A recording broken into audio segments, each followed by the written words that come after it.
Почнемо з історії, яка трапилася зі мною буквально на минулої доби, і яка якнайкраще зможе нас запровадити до ширшого кола теоретичних питань про свободу і відповідальність. Я коли готувався до цієї лекції, до цього виступу, або краще навіть казати до цієї розмови, я ще не уявляв, з чого мені доведеться починати. Але доведеться починати не з дуже приємної історії. Можливо, ви всі знаєте, що перші соціальні мережі, які виникали вже в 21 столітті, були за задумом їхніх авторів спрямовані на полегшення спілкування. Або, за великим рахунком, якщо там відкинути зайвий політез, на розширення свободи. Тобто соціальна мережа, вона мала знищити фізичну відстань, диктат географії, вона дозволяла би поламати міжнародні кордони, міждержавні кордони і дозволити спілкування людям незалежно від того, під яким режимом вони живуть. Здавалося, що нарешті соціальна мережа покладе край цьому розділенню на заможних і незаможних користувачів інтернету, тому що в соціальній мережі всі однакові, не можна собі купити якогось преміального аккаунту, який буде краще за інші. Ну і взагалі для того, щоб його утримувати, не потрібні аж такі великі гроші. Я знаю, що існують пакети мобільного зв'язку, в яких доступ до соціальних мереж взагалі безкоштовний. Це все в ідеалі, це все мало би грати на простого користувача, на людину, і однозначно це би мало підвищувати цей ступінь свободи, принаймні в його такому фізичному розумінні. Так, це не те саме, що спілкуватися за пивом чи за відсутності, знаєте, риби і раки згодяться. І тут ми підходимо до того, що, отже, минуло, значить, початку століття 20 років, і виявилося, що аж не все так добре, принаймні не так воно ідеально, як це собі уявляли автори соціальних мереж. По-перше, не вдалося, в принципі, хоча це було очікувано, не вдалося поламати політичну складову в існуванні соціальних мереж. Тобто, якщо умовний Китай, до якого не можна не звертатися, говорячи про свободу і державу, огородився від інтернету оцим своїм великим китайським фаєрволом, то і справді оцих китайських користувачів з того самого материкового Китаю, з Китайської Народної Республіки, аж не так багато в тих соціальних мережах, хости яких знаходяться в Європі чи в США. Це начебто не мало би там якось впливати на розвиток оцих американських і європейських, американських мереж, але в принципі виходить так, що в нас якась частина, мінімум шоста частина, то й більше людства просто замкнена в своїх інших інтернетах. Там, в Китаї, всередині свого цього фаєрволу існують свої соціальні мережі, свої аналоги Фейсбуку, аналоги Твіттера, які майже не перетинаються з тим, що існує у нас.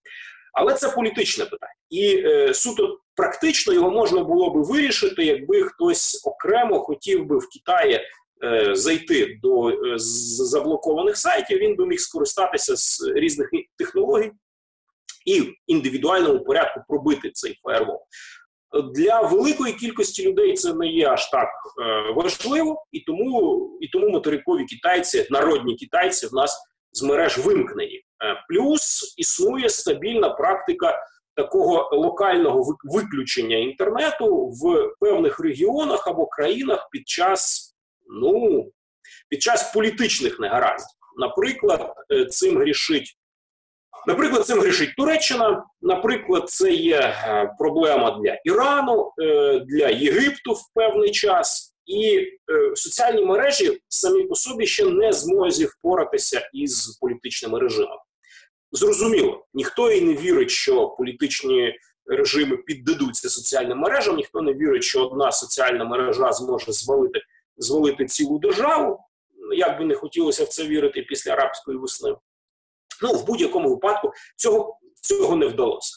Але це була проблема очікувана. Це була проблема, про яку говорили, яку обговорювали, і щодо якої не може бути там великої, насправді, посутнісної дискусії, тому що соціальна мережа, ну, вона не сильніша за політичний режим, принаймні в цілому. Натомість проблеми, які були створені всередині соціальних мереж, виявилися надзвичайно несподіваними і як для користувачів, і як для власників, можливо, цих соціальних мереж. Ну, за власників казати не буду. Я не спілкувався, знаєте, ані з Дуровим, ані з Цукербергом, щоб запевняти, що вони не були готові, вони не передбачили, не зрозуміли. Я буду говорити про свій досвід, досвід, з яким стикаються також і багато українців і наших сусідів. Отже, не будемо брати якісь такі оригінальні соціальні мережі, до прикладу, однокласників, а візьмемо ті, які ще донедавна, до Революції Гідності, мали найбільше поширення на території України, а саме ВКонтакті і Фейсбук. І тепер залишається лише один Фейсбук формально, але ми ж знаємо, що українців заборони мало стримують, тому ВКонтакті все ще використовується українцями в якості соціальної мережі. І отже, ВКонтакті, яка була мережею свободи, в якій відсутність внутрішнього соціального диктату була близька до анархії, і як користувач ВКонтакті зі шкільної лави вже не просто багато років, а вже більше ніж 20-ліття можна, десятиліття і ще половинка з гаком, як вперше з'явився контакт, здавалося, що контакту нічого не загрожує, здавалося, що відсутність оцих автоматичних стоперів на програмовому рівні на порнографію, на мат і інші речі, воно все забезпечує свободу слова. І навіть сьогодні, коли політична ситуація в Росії значно погіршилася порівняно з тими часами, коли ВКонтакті з'явився, навіть тепер, коли там продовжує бути така велика анархія, ця соцмережа не є вірою. І знаємо, що нове керівництво, а можливо і старе, можливо, ми про це колись теж дізнаємося, за першим ліпшим запитом російської прокуратури, російських силовиків в широкому сенсі, видає своїх користувачів. Навіть тих, хто пише щось проти влади в закритих групах, навіть тих, хто ховається за маскою анонімності. І іноді таке буває, що ще не встигнеш дописати коментар якийсь дошкульний, а до тебе в двері вже стукає російський ОМОН. І ця проблема небезпеки для користувачів, проблема того, що соціальна мережа відверто торгує безпекою і особистими даними, вона набула такої загрозливого для України рівня після Революції Гідності, і тому після великих коливань і дебатів все ж таки Рада національної безпеки рекомендувала ВКонтакті відключити. І, як ми знаємо, президент Зеленський обіцяє за кілька днів підписати пролонгацію санкцій проти ВКонтакті. Залишається Фейсбук, але в ньому він обіцяє, що він не буде торгувати нашими даними, він обіцяє, що не буде видавати користувачів іноземним тоталітарним режимам, але насправді Фейсбук за останні роки сам перетворився на тоталітарний режим аж ніяк не кращий за багато держав на планеті. І це, я не знаю, в чому тут проблема. Я не думаю, що спеціально Марк Цукерберг сидить і думає, як би погіршити існування людей. Але, і про це, я сподіваюся, ми перше поговоримо, коли перейдемо до дебатів, чому це так сталося. Але факт є фактом, що так сталося, що ті правила і заходи безпеки, які запроваджував Фейсбук, безпеки для користувачів, щоб, ані дай Боже, жоден користувач, жоден член спільноти не був якось скривджений, щоб всі почували себе добре, щоб злий контент, лихий контент не міг дістатися нічиїх очей і вух. Оці всі заходи безпеки прописані на автоматичному рівні, зашиті в алгоритми. Це не люди займаються тими справами, це алгоритми. Призвели до того, що тепер в Фейсбуку не можна висловлювати свою думку приблизно так, як хочеш. Фейсбук перетворився на аналог, певним чином пізнього Радянського Союзу, коли лише своїм і лише на кухні. А алгоритми час від часу помиляють, і масово. Ми знаємо, що, наприклад, я не співчуваю, російським користувачам Фейсбуку, в принципі, але тут не можна було б їх не пожаліти. На 9 травня, на 75-ту річницю перемоги над нацистами в Росії масово постили фотографію з Рейхстагом і з прапором перемоги над Рейхстагом, і закінчилося це десятками тисяч банів найпопулярніших сторінок, тому що алгоритми так вирішили. Не вирішили, що це є вразливий контент. Не можна тепер, виявляється, постити фотографії Рейхстагу. Після того вони щось там розібралися у себе в Фейсбуці і ці бани познімали, але факт залишається фактом. І ось переходжу до своєї особистої історії, коли позавчора ввечері я не зміг зайти, у Фейсбук, а отримав натомість повідомлення, що моя сторінка не просто заблокована, моя сторінка взагалі анульована і відключена, і нічого ви з цим зробити не можете. І як це у Фейсбука заведено, це ніяк не пояснюється, крім того, що ви порушили якісь стандарти спільноти. І у вас є там можливість надіслати листа на перевірку, пришліть там свою фотографію, пришліть документ, щоб ви знали, що це ви. І за годину мені відповіли, що це останній лист, рішення ухвалено, ваша сторінка за жодних обставин не буде відновлена. Я не скажу, що я там ідеальний користувач цього нового тоталітарно-політкоректного Фейсбуку. Я скажу, що кілька разів в бани я все ж таки влітав, і іноді абсолютно випадково встрявши в чужу дискусію, іноді сам винуватий, що писав, використовуючи лексику неприйнятну для теперішніх часів, факт залишається фактом. Від банів кількагодинних і кількадобових я абсолютно без всякого попередження перейшов от в такий ступінь. Я перейшов на абсолютно новий рівень, на рівень новонародженого у Фейсбуці, коли все, що робилося понад 10 років, знищено за рішенням навіть не людини, а за рішенням алгоритму, і без жодної, я підкреслюю, це важливо, без жодної можливості виправдатися в якомусь незалежному органі. Український суд тут явно не допоможе в боротьбі за відновлення сторінки.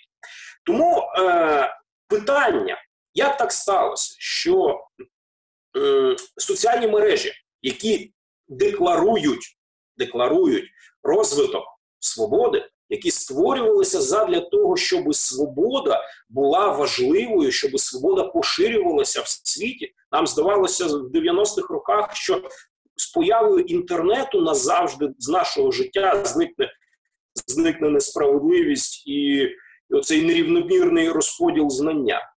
Але так не сталося. Інтернет не виправив усі проблеми людства, і соціальні мережі не стали провідниками свободи. Натомість в «Контакті» можна матюкатися, вибачте мені за просте слово, але «Контакт» продасть тебе силовикам.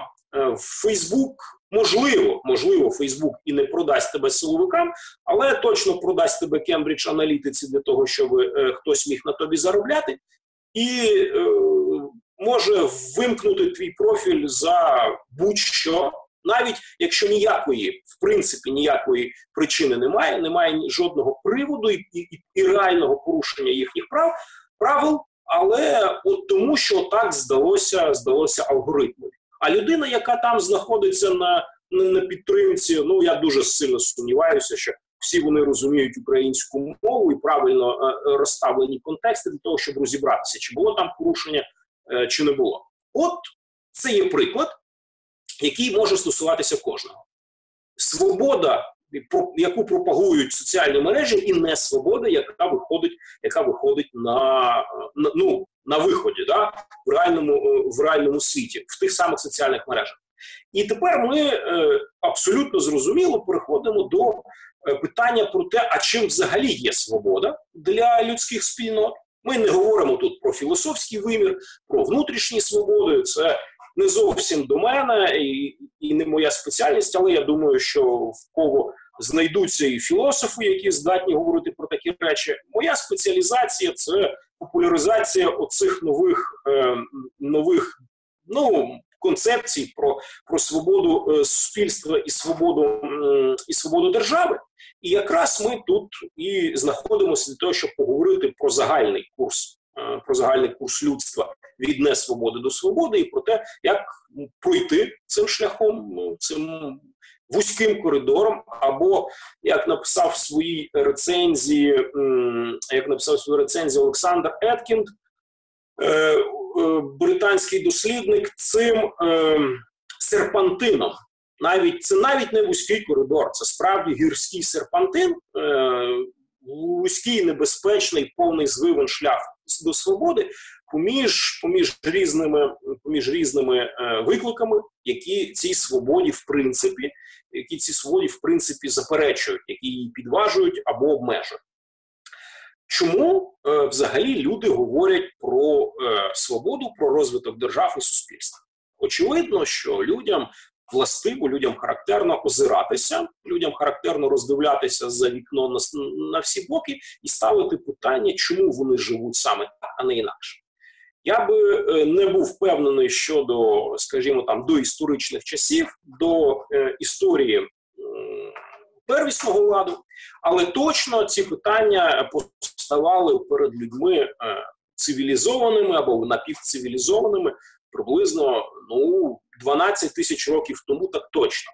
Тому що десь там в 10-тисячному році до нашої ери люди вже настільки замислилися про те, як і чому вони живуть, що на Близькому Сході збудували перший справжній храм. Для того їм треба було дуже добре скоординуватися, сконтактуватися, зосередити свої зусилля, зібрати в одному місці значно більше людей, ніж зазвичай могла прокормити одна територія, а це говорить про певну координацію між тими, хто доставляв їжу, і тими, хто працював, і збудувати храм.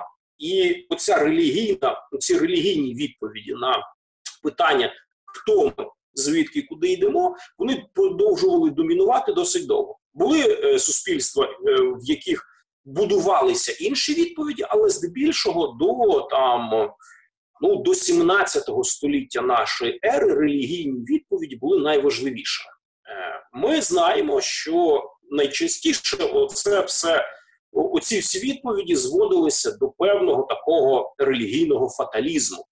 Питання року, фатуму або в кращому випадку фортуни, вони проглядаються і у творах поетичних, і у філософських в давні часи. Якщо люди не можуть пояснити, чому вони живуть так, як вони живуть, то значить на то воля богів, або над богами ще є рок, який і богами керує. Принаймні давні греки оцю теорію року і невипадковості, неуникненості, яка домінує, яка тяжіє і над богами, вони її добре розвили. Прихід християнства і становлення християнської філософії, яка стартує від 5 століття, від Аврелія Августина, хоча дуже сильно змінила акценти, але за великим рахунком продовжила говорити про провидіння. Тепер замість багатьох богів з їхніми конкретними волями є один бог, який також визначає історію людства. І лише в пізньому середньовіччі, на початку раннього нового часу, якщо ми говоримо про Європу, тому що на Сході трошки інша була траєкторія, починають масово з'являтися люди, яких така відповідь не влаштовує. Я не хочу сказати, що атеїстів і агностиків не було в давні часи, вони були, але на філософію і на історію там розвитку свободи, на розвитку державності вони не відповідали, не впливали.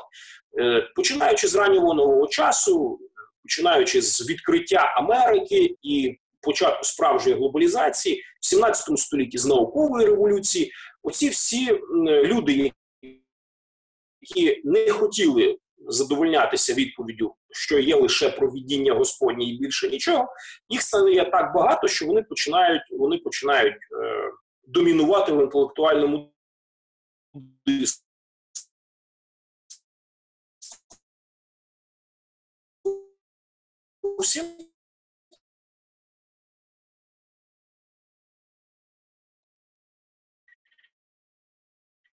Він також був спочатку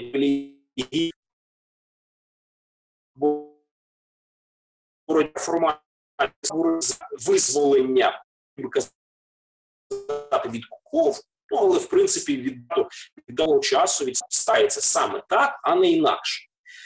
І якщо ми спробуємо озирнутися назад і побачити, як люди, як вчені, як філософи і історики відповідали на це питання, то ми побачимо, що перед нами є такі два великі шляхи пошуку істини. Перший шлях можна назвати шляхом таким лінійним. Лінійна історія людства – це перша і найпростіша відповідь. Людство розвивається від дикунства, значить, до цивілізації. Я би не сказав, знову ж таки, тут треба розуміти, що це була загально зрозуміла думка. В давній Греції, навпаки, було прийнято вважати, не у всіх, але було прийнято вважати у багатьох, що людство постійно деградує. Що спочатку була золота доба, коли там боги опікувалися людьми, і люди ні в чому не знали недостатку, а тепер, значить, людство пережило після золотої доби срібну і добу героїв, а тепер вона в залізній добі мусить животіти і бути нещасною, і оце колупатися в землі, щоб собі щось виростити. Вже, знаєте, в 7 столітті до нашої ери Гесіод, він був поет, не історик, зрозуміло, тому не будемо від нього вимагати неможливо. Він про це говорив, про те, що людство постійно деградує. І це була загальна думка. Коли наприкінці 15 століття, коли в 1492 році була відкрита Америка, то європейці зрозуміли, що якесь суспільство, тобто суспільство цієї Мезоамерики, а потім суспільство цивілізація інків, вони дуже сильно відрізняються від європейського. Це було самоочевидно. І постало питання, чи хто з цих суспільств, європейські чи американські, знаходиться на першій стадії, а хто на останній. Тобто, чи люди деградують від золотої доби до сьогодення, чи навпаки, чи людство намагається стати кращим. І в дебатах, які тривали років зо 100, а то і 150, переможцями, і це абсолютно справедливо, вийшли ті вчені, які віддавали перевагу процесу еволюції. Тобто спочатку, вони казали, були дикуни, потім варварські суспільства, більш організовані, але ще не державні, і нарешті цивілізовані суспільства, до яких належить і сучасна Європа. В 19 столітті, вже в 18 столітті, тим більше в 19-му, це було загально визнано, і про це вже ніхто не сперечався. І так лінійна оця система від дикості до цивілізації стала домінувати.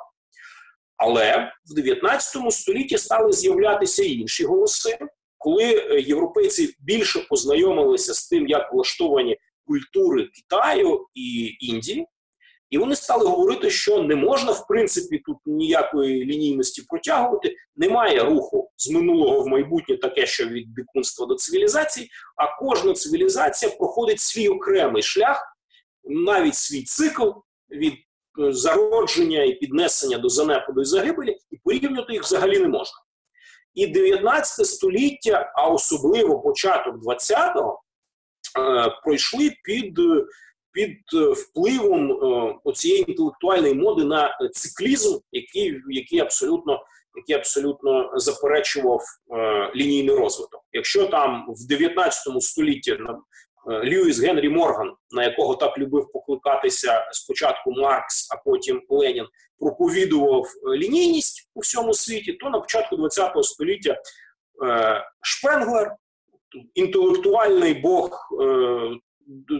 доби після Першої світової війни, заперечував в принципі можливість контакту цивілізацій, впливу цивілізацій. Всі цивілізації рухаються своїми кроками і мають загинути в свій час без винятку. І Європа, за думкою Шпенглера, вже це робить, ну а там далі буде видно. І в 20 століття пройшло в дебатах між поколіннями істориків і філософів, які намагалися відповісти на це питання.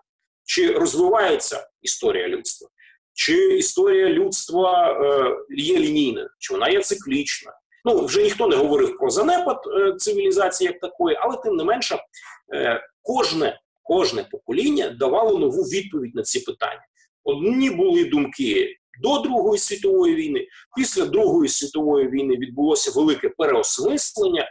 В 90-х, в кінці 80-х, початку 90-х, тобто коли ми вже всі живемо, з'являється новий підхід, який можна назвати постмодерністським, який відкидає саму можливість усіляких наукових порівнянь і висновків. Постмодернізм наголошує на тому, що не існує істини, не те, що не існує єдиної схеми розвитку людства, не існує істини взагалі, а є лише тексти і наше мислення про істини.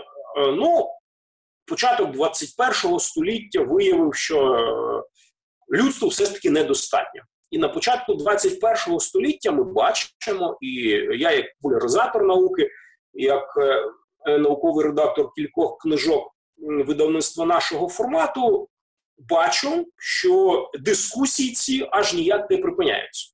Я тут свідомо окреслюю пунктиром, щоб не вдаватися в переказ тих аргументів, якими закидали одне одного циклісти і лінійщики протягом останніх 300 років, бо в цьому немає сенсу. Але в 21 столітті я можу вже говорити про конкретних людей, про конкретні книжки і про те, які відповіді давалися на ці питання. Ну, номер один в нашому списку нових переосмислювачів, вибачте мені за таке слово, це, звісно, є Френсіс Фукуяма з його вже легендарною книжкою про кінець історії.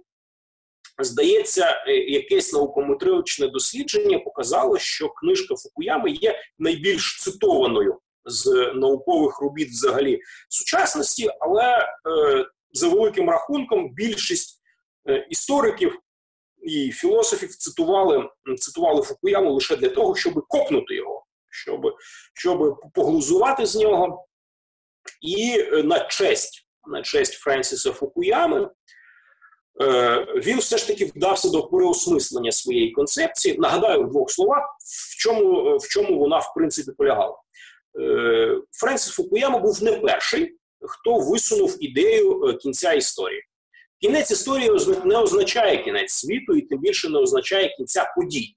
Але для його попередників, зокрема великого, найвеличнішого німецького філософа Гегеля, ну і також для Фукуями, кінець історії означає перемогу однієї ідеї і одного суспільного ладу над всіми іншими. І тепер вже, значить, все питання в тому, коли ця ідея чи суспільний лад опанує весь всесвіт.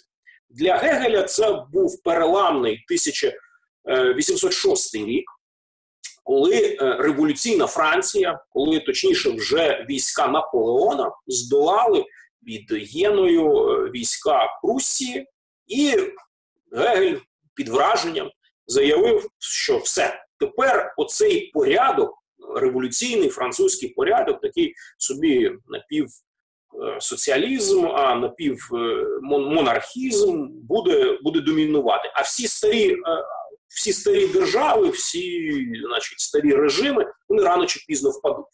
Гегель трошки помилявся щодо падіння, ще понад 100 років старі режими існували, але за великим рахунком модель, яку запровадила Велика Французька революція, досі живе і впливає на нашу світобудову. Френсіс Фукуяма у якості такого переламного моменту обирав 89-91 рік загибель радянської системи. Тепер, після того, як Радянського Союзу немає, казав Фукуяма, все, ліберальна західна демократія остаточно перемогла. Так, десь там по різних кутках світу ще хтось там ховається, диктатори якісь і інші нехороші люди, але західна ліберальна демократія переможе без питань. Коли через за десятиліття, коли почалися атаки на башні Всесвітнього торгівельного центру у Вашингтоні, після 11 вересня якось ідея всесвітнього торжества ліберальної демократії потім'янішала, а після того, як в 2008 році Росія відтяпала остаточно від Грузії ще 2 її регіони, а в 2014-му вчинила те саме з Україною, повертатися всерйоз до розгляду питання про кінець історії не доводиться. На похвалу Фукуями він свої погляди переглянув, і він вже тепер не повертається.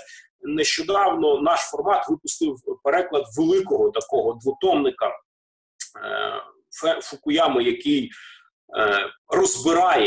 розбирає, значить, генезу людських цивілізацій і держав і суспільств. А буквально на початку цього року вийшла його супернова книжка «Ідентичність», в якій він наголошує на тому, що ідентичність людей і суспільств є, значить, рушієм цього процесу перетворення, визначає, чому світ є такий, а не інакший. Будемо сподіватися, що щось з цього вийде. Наступником Фукуями його,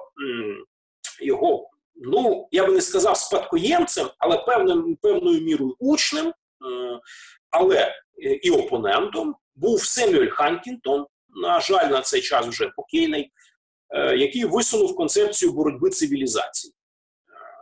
І так само, як Фукуяма спочатку в статті, потім в окремій книжці, це був початок 90-х років, і в цьому контексті його ідея спочатку була сприйнята в штики.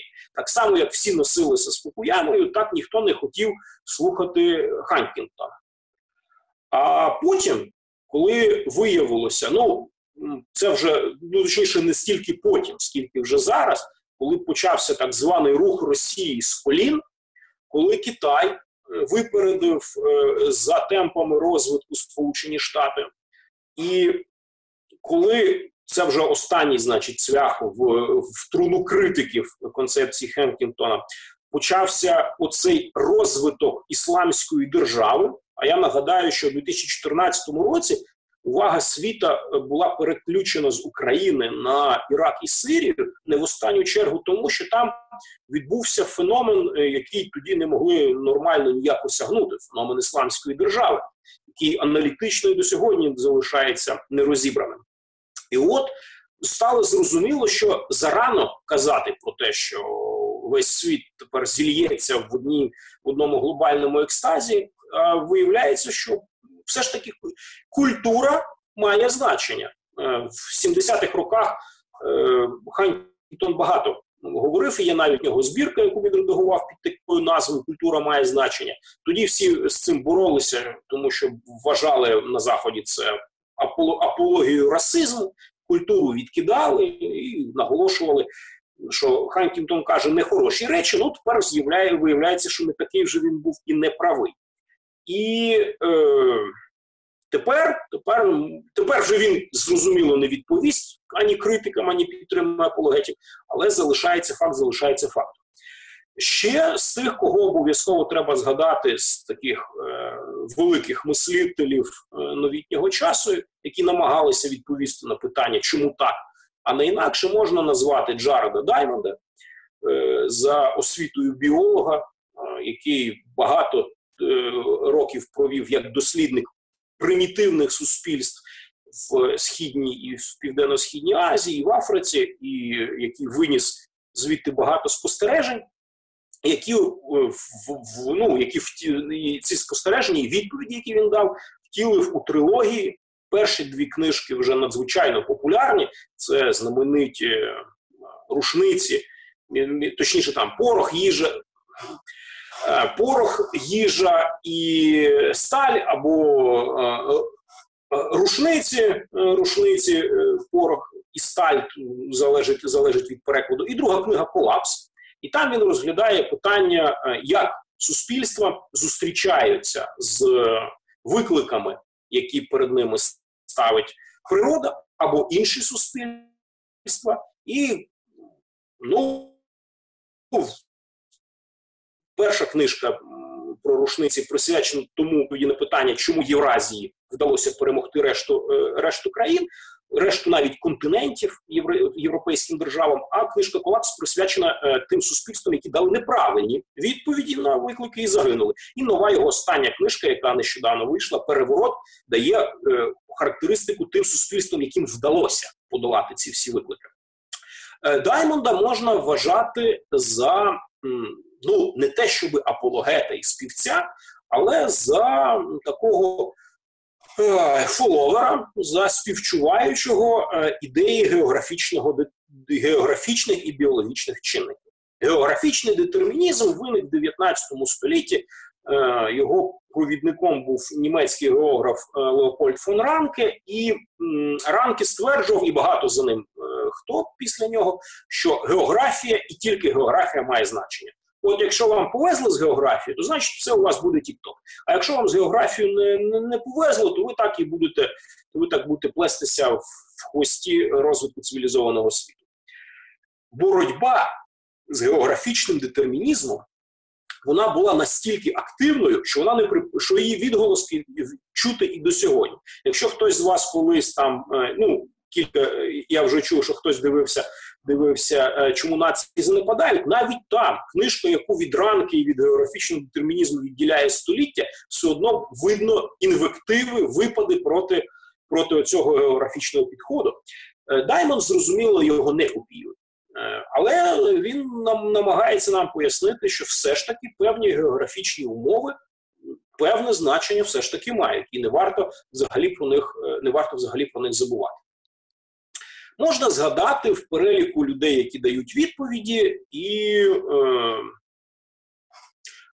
візьмемо до прикладу такого, надзвичайно тепер модного. Я не буду казати, що хорошого чи не хорошого, але популярного і модного Юваля Ноя Гарарі, який відзначився спочатку книжкою «Сапіенс» про історію людства, яка здобула там масу перекладів і я думаю, що в певному сенсі заслужену популярність. І тепер, після того, книжкою про майбутнє людство «Homo Deus», яка була зустріта дещо прохолодніше, особливо тепер, тому що він там її починав з того, що людство перемогло і голод, і людство перемогло і війну, і людство перемогло епідемії, і скоро людство подолало.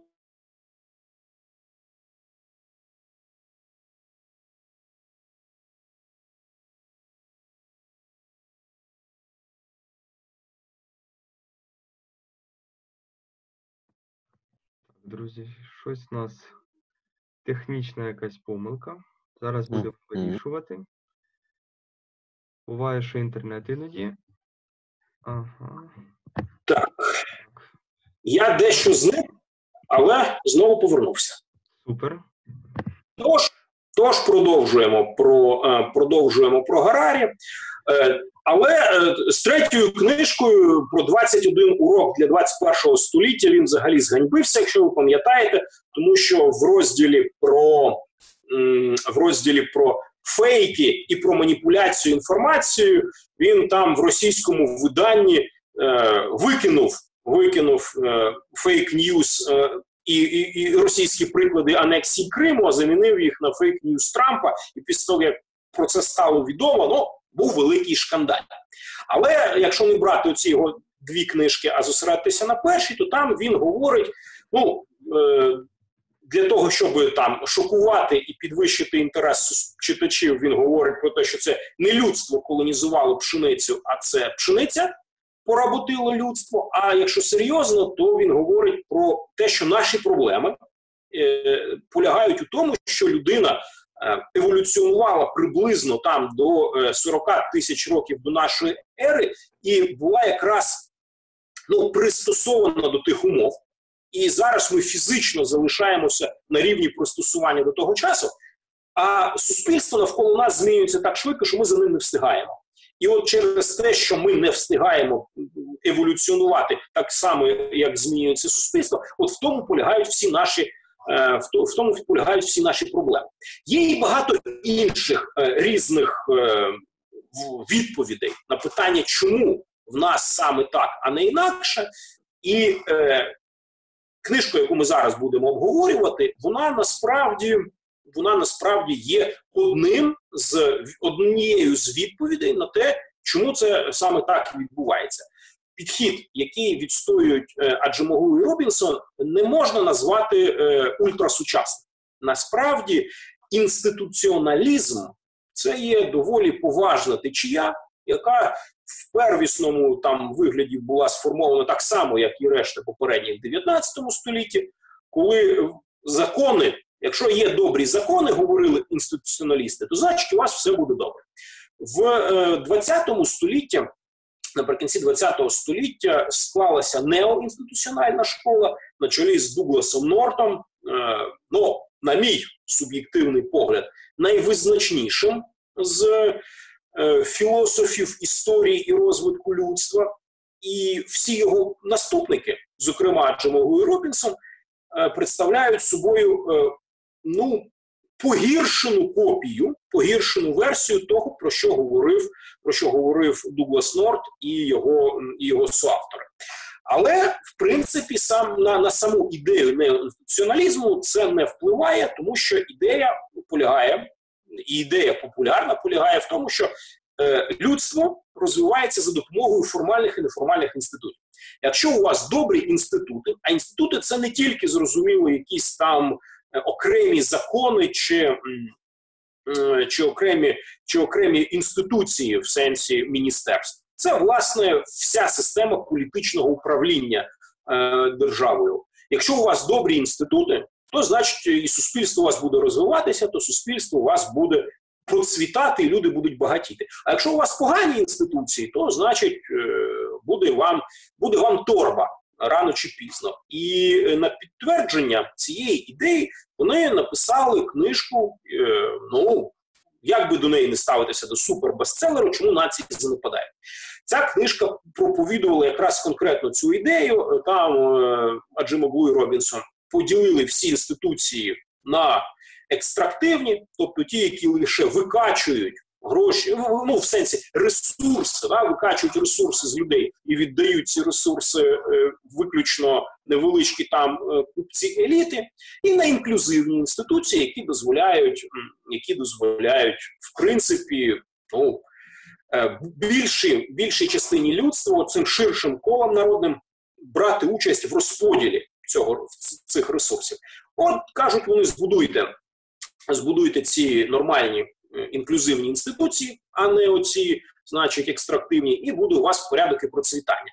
Книжка ця викликала бурхливу дискусію, і якщо, я сподіваюся, ви знайдете час і натхнення подивитися YouTube-канал Кову-Гуру, то там багато говорилося Андрієм Баумейстером про оці всі інституціональні ідеї. Він був з ними категорично незгодний. І, в принципі, я дечому поділяю його думку. Головна претензія до книжки «Чому нації занепадають» полягала в тому, що вона не давала конкретних відповідей на питання, як саме сформувалися оці хороші інституції. Немає жодних проблем, немає жодних там претензій і суперечок з того, що вони потрібні. От вони реально потрібні, хороші інституції, а погані не потрібні. Як же тепер здобути хороші інституції? І от цьому питанню побудови хороших інституцій і присвячена книжка «Вузький коридор», вона дещо там узагальнено називається «Про долю держав і долю свободи», але зрозуміло, що в одній книжці, хоч якою вона була б грубою, неможливо, в принципі, неможливо перерахувати долю усіх держав і долю усієї свободи, тому вони зосереджуються на політичних і суспільних свободах і показують, яким чином людство пройшло, ну, принаймні, окремі обрані людські спільноти пройшли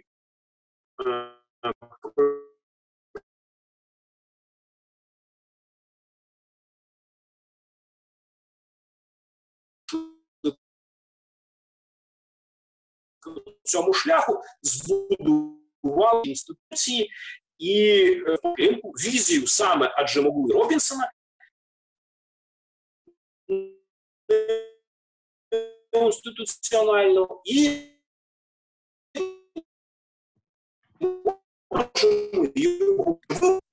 відповідь. Сергію, ви в нас трохи зависаєте, можливо, потрібно повернутися десь те, що було в останню хвилину, тому що зв'язок трохи переривався, ми вас майже не чули, на жаль. Хорошо, спробуємо ще раз. Отже, питання, які висвітлюють Аджемоглу і Робінсон в своїй другій книжці, яка дещо в ширшому сенсі називається «Доля держав і доля свободи», і зрозуміло, що в жодній книжці, хоч якою би вона була грубою, неможливо описати долю всіх держав і всієї свободи, там вони концентруються на питаннях свободи політичної, економічної і менше суспільної.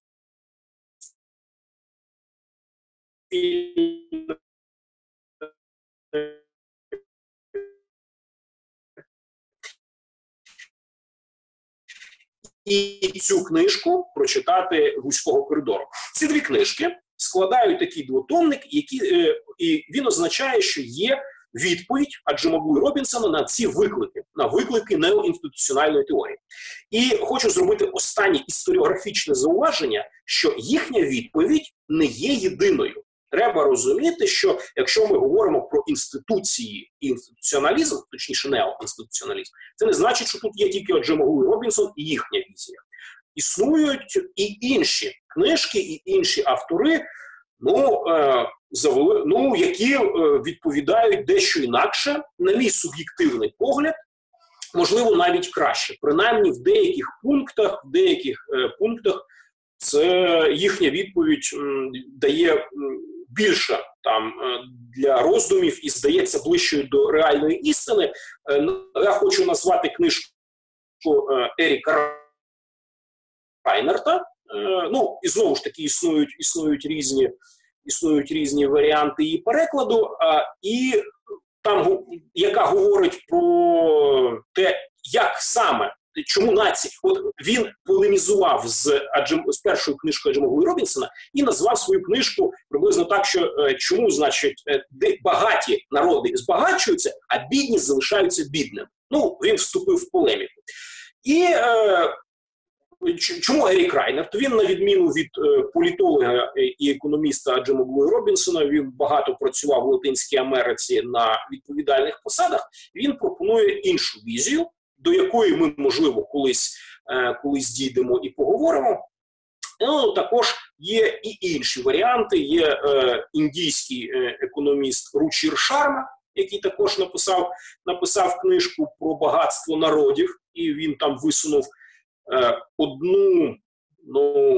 ще одну, щонайменше, причину, один фактор економічного розвитку, який чомусь Аджемоглу і Робінсон взагалі в упор не помічали. І також ми будемо про це говорити дещо пізніше. Але на сьогоднішній день оця неоінституціональна теорія, можна сказати, є мейнстрімною. Підходи, які відстоюють послідовники Хантінгтона, послідовники теорії ідентичності Фукуями, зокрема, ті, хто там стежить за творчістю Даймонда, вони, безумовно, представляють собою потужні інтелектуальні течії. Але в західному світі, якщо ми говоримо про Західну Європу і Америку, то в західному світі неоінституціоналізм є однією з, точно першою серед рівних за впливовістю. І саме тому так важливо нам сьогодні проговорювати, чому нації занепадають, і чому чому одні нації занепадають, а інші проходять коридором не тільки до свободи, але й до економічного зростання, тому що про економіку також багато буде йти мова. І от ті відповіді, які дають Аджемоглу і Робінсон, вони ж обговорюються нами аж ніяк не з якогось там, знаєте, мертвого академічного інтересу. Вони обговорюються нами тому, що сьогодні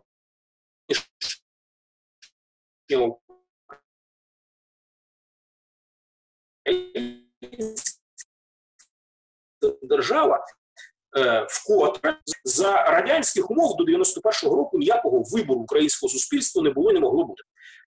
Після того, як Радянський Союз сконав, ще років 15 формально, а фактично ми ще доживали.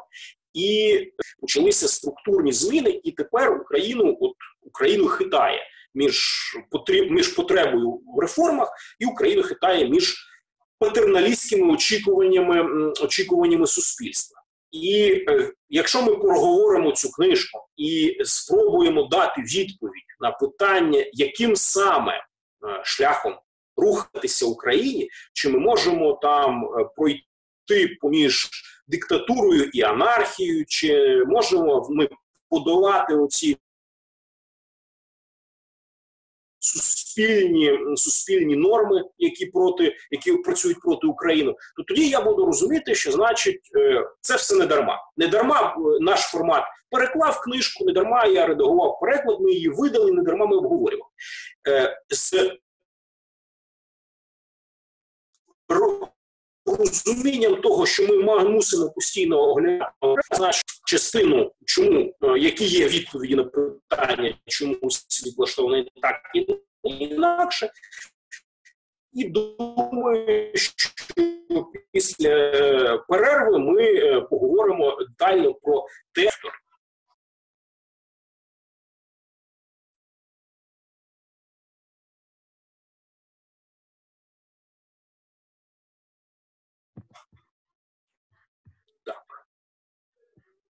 Трохи підвисало відео. Можливо, останні 2 речення, які ви говорили. Ще раз останні 2. Я тоді вже останні 5 речень скажу, щоб можна було записати нормальним куском. Отже, чому важливо говорити про цю книжку? Говорити, що сьогодні Україна в черговий раз стоїть на роздоріжжі оцього вибору між націями, які занепадають, і націями, які проходять вузьким коридором. До 91-го року, допоки існував Радянський Союз, в Україні не було, в принципі, ніякого вибору. Мусимо розвиватися в оцій типу соціалістичній парадигмі.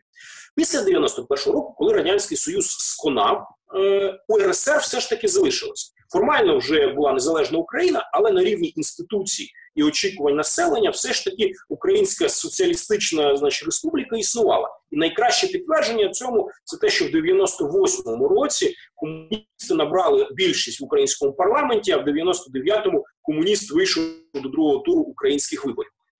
Але це нарешті період закінчився, 2000-2001 рік, і тепер від того часу і до сьогодні Україну хитає між потребою в реформах і очікуваннями, патерналістськими очікуваннями населення, між олігархами і середнім класом. І якщо ми будемо говорити про цю книжку, то ми мусимо постійно оглядатися на українську ситуацію. Якщо ми нарешті зрозуміємо, чи Україна приєднається до тих націй, які занепали, чи їй вдасться пройти шляхом до свободи, оцим вузьким серпантином гірським, це буде означати, що ми це все робимо не дарма. Не дарма наш формат. Видав цю книжку, не дарма я редагував її переклад, не дарма ми це в Гуру обговорюємо.